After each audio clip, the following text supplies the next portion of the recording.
얼마 전에 종영한 한 드라마에서요, 자녀들이 제대로 부양 의무를 감당하지 않는다면서 불효 소송이라는 것을 제기하는 내용을 본 적이 있는데요.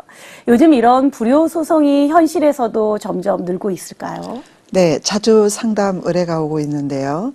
최근 종영한 가족끼리 왜 이래라는 드라마에서 불효소송이라는 다소 파격적 소재로 시청자들의 관심이 커졌죠.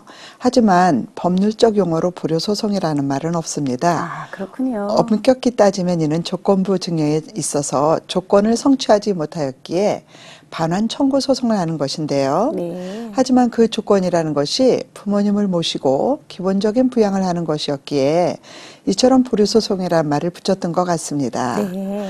드라마에서 아버지는 올바르게 사는 법을 가르쳐 주려 하는데 자신의 본심을 몰라주는 자식들이 무척이나 야속하고 안타까웠겠죠.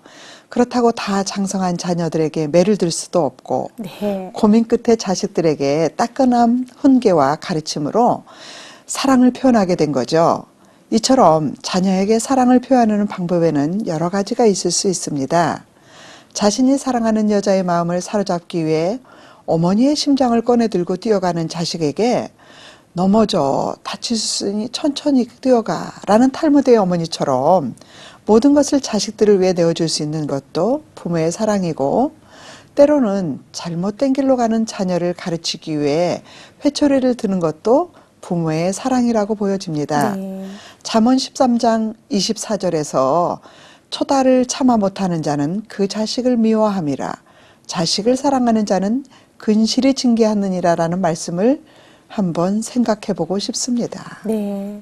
실제로 10년 사이에 불효소송 건수가 2배 이상 증가했다고도 이야기하던데요. 어떤 사례들이 있을까요?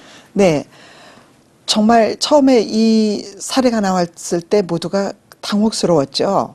2006년 제사 봉행과 묘소의 벌초, 노후 봉양 등을 조건으로 부모로부터 부동산을 증여받은 아들이 아버지 장례식에도 참석하지 않고 제사도 지내지 않자 어머니가 증여부동산에 반환 소송을 제기했고, 재판부는 양심과 도덕을 저버린 아들에게 그에 상응하는 대가를 치르게 한다며 부동산을 어머니에게 반환하라고 한 사건이 있었습니다. 아, 네. 또한 2008년도에 인천에서는 아들에게 조상들의 제사를 모셔줄 것과 부모가 돌아가실 때까지 생활비를 지급할 것을 조건으로 미리 부동산을 증여한 아버지가 부동산 증여 후 생활비를 보내지 않고 발길까지 끊은 아들에게 부동산 반환 소송을 했고, 법원은 역시 아버지의 소송을 들어주었습니다. 아, 그렇군요.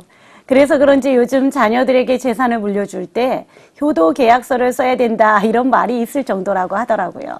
재산만 받고 나 몰라라 하는 경우가 많으니까요. 가정의 달이 돌아오는데 사역 현장에서 혹시 또 이런 분들 상담을 해보셨을까요? 네, 특히 가정의 달이 돌아오니까 더 마음도 착잡해지고 가슴이 답답해지는 상담들이 있는데요. 주로 이제 재산들이 있으신 분들이 자주 이런 문의들을 상담해 오시죠. 얼마 전 김모 씨는 은퇴 생활자인데 장남에게 50평대 강남 아파트를 물려주면서 부모에게 효도하지 않거나 형제 간의 재산 다툼이 나면 재산 증여를 무효화하며 증여기간 이자까지 덧붙여 되돌려줘야 한다는 내용을 써오셔서 정말 우리가 이렇게까지 해야 하나요? 라고 상담을 하셨어요. 네. 김 씨는 상속세 부담을 줄이려고 재산을 미리 물려주고, 또한 계약서가 법적 효력이 있는 건 아니지만 나중에 자녀에게 푸대접받지 않으려고 만들었다고 하시면서 우시는 모습이 기억에 남습니다. 네. 효도계약서란 상속세 문제든 집안 사정상이건 간에 일단 부모가 자신의 재산은 물려주지만 만약 차후에 자식이 효도를 하지 않는다고 생각되면 물려준 자산을 반환할 수 있다는 내용으로 작성하는 것이라고 위로하고 건면해 드렸던 기억이 있습니다. 네. 사실 자녀들이 부모님을 모시는 일은 당연한 일인데 소송까지 하게 되는 현실이 참 안타까운데요. 그 배경이 있다면 어디에 있을까요? 네, 오래전에 계약 결혼이라는 말이 있었습니다.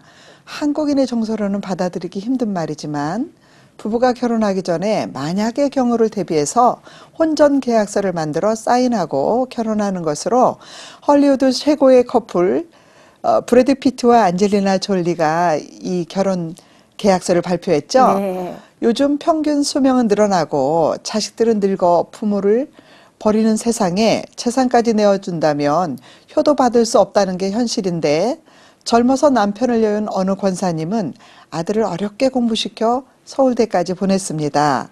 애지중지 키운 아들이 결혼할 때에도 큰 돈을 지원해줬죠.